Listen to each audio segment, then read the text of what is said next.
Welcome to Movie Insight Global. Today I am going to explain an action martial arts film called Ninja Assassin. Spoilers ahead. Watch and enjoy. The movie begins in a tattoo shop owned by an old man. He is working on a young gangster when a man brings an envelope filled with black sand.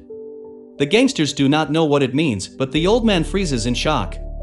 He reveals that the black sand denotes the arrival of the brutal, deadliest ninjas in the world. He encountered them long ago and has first-hand experience to know how dangerous they are. When the gangsters call him a coward, he shows them a nasty scar on his chest that was caused by a ninja attack. He was born with a heart on the right side of his chest, which is the only reason he is alive to this day. Suddenly, a man's head is sliced in half, splattering blood everywhere. Then, a wire drops from the ceiling and pulls a man upwards. When he is thrown back, only pieces of his gut reach the ground. The ninjas stay hidden in the shadows and slice people's bodies and limbs in one go, creating a bloodbath. Only after everyone is dead do we see the ninjas coming out of the room's dark corners. Then, we are introduced to the Ozunu clan of Japan. It is a clan of ninjas led by the ruthless Lord Ozunu. The Ozunu clan trains orphans from around the world to become the ultimate ninja assassins. They are popular among the world leaders but hidden from the rest of the world. Anyone who provides the clan with 100 pounds of gold can hire their assassins and ensure the death of the person they want to target. The Ozunu clan has been working in the shadows for more than 100 years and is behind the deaths of the Russian president, the Japanese prime minister, and many other high-ranked politicians. Anyone who knows about them is scared to ever come across them. In one of the sessions, Lord Ozunu introduces a new kid named Raizo to the rest of the group. He was abandoned by his parents and taken into the clan by the leader. Something tells Ozunu that Raizo will be the next successor of the Ozunu clan.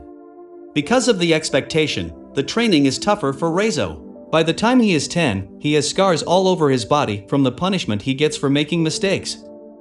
One of the important qualities a ninja should possess is his ability to stay hidden.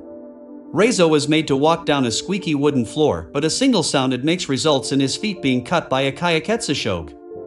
At night, the kid can hardly sleep because of the pain.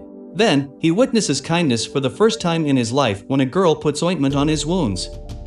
Her name is Kiriko, and she is a fellow ninja in training. The kids are taught to not have any kind of emotions, but Kiriko is different.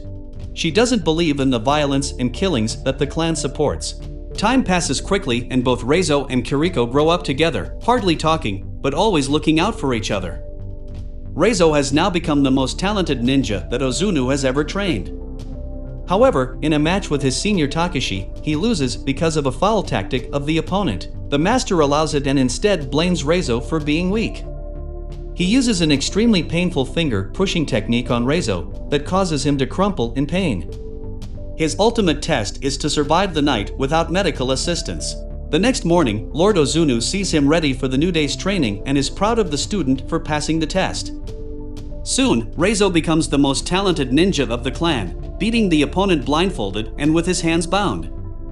Kiriko is proud of him too, but on the other hand, becomes disenchanted with the Ozunu's way of life. She frequently disregards the rules of the clan and is warned by Raizo. He is scared that if Lord Ozunu finds out, he will take her heart away, but Kiriko says her heart is with Raizo so it can never be stolen.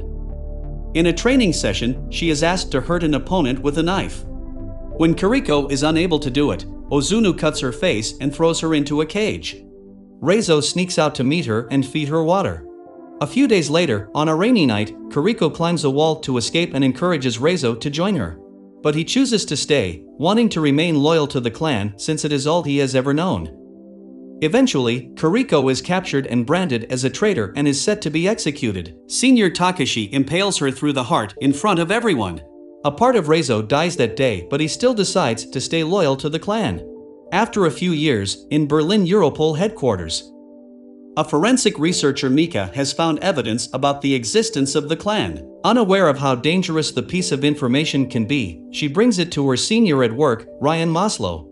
He refuses to believe that there is a secret ninja clan that only the elites know about. But Mika shows him the reports which prove the connection between the money-linked political murders and the deaths of many world leaders.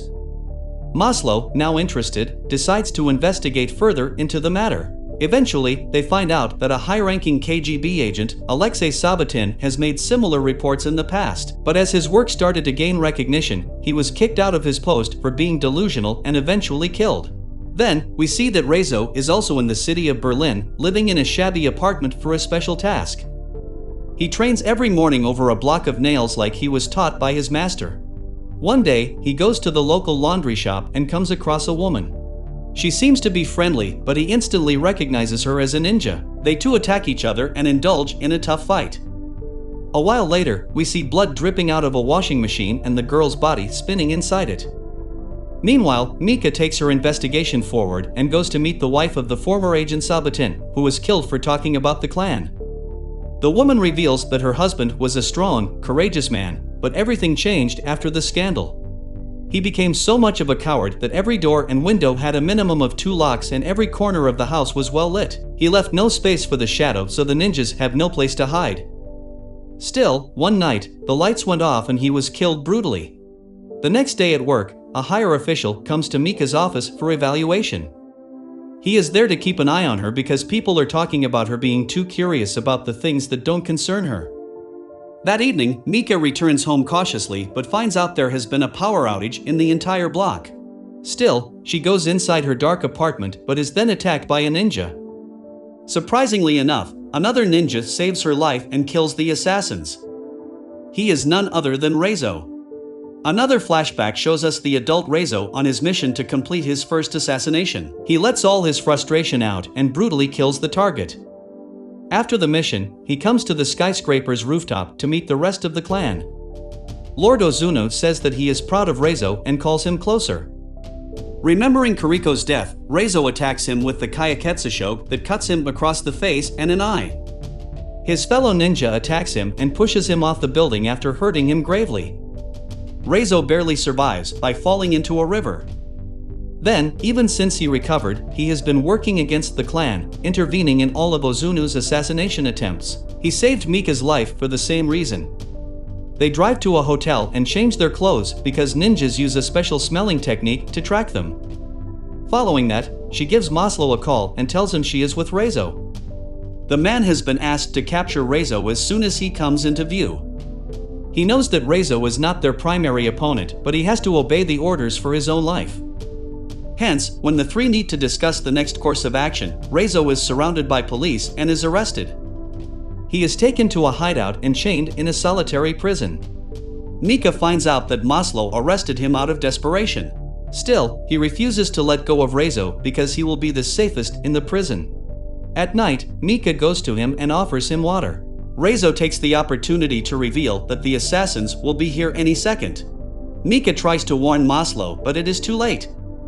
The lights go off and the ninjas come out of the shadows. Even with the most advanced weapon, the soldiers are proven to be weak against the assassins. Mika unlocks the chains off Raizo's hands right before he is attacked. He fights the ninjas and asks Mika to run away since he cannot save both of them. Raizo is the best student the Ozunu clan has ever had. Still, going against a horde of ninjas is difficult for him. In the end, he and Takeshi end up on the road. Takeshi picks up his sword to end Raizo's life for good, but Mika arrives at the right time and hits him with her car. She brings Raizo to a hotel. Although he is severely injured, he refuses to go to the doctor. She sits beside him, talking to his unconscious self. She apologizes for not being of any use to him and thanks to him for her life. After that, she pulls a tracking device that tells Maslow their location. But before the police can come, the assassins appear out of nowhere and abduct Raizo.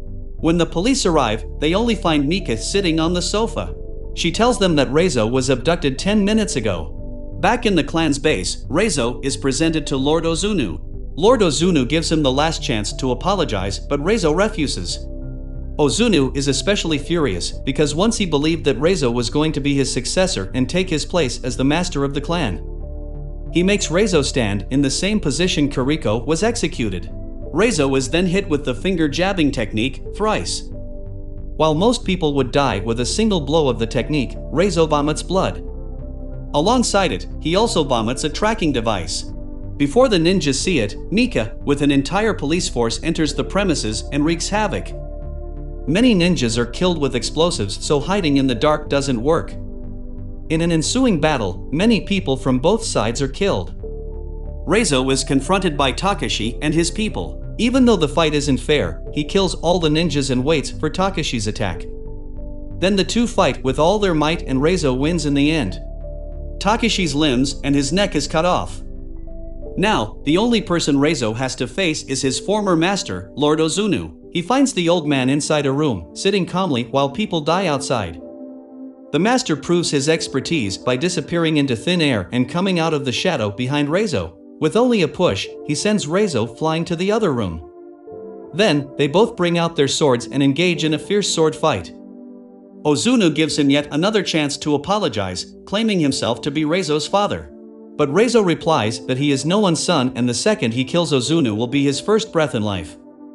With that being said, the two leap at each other but Ozunu disappears yet again.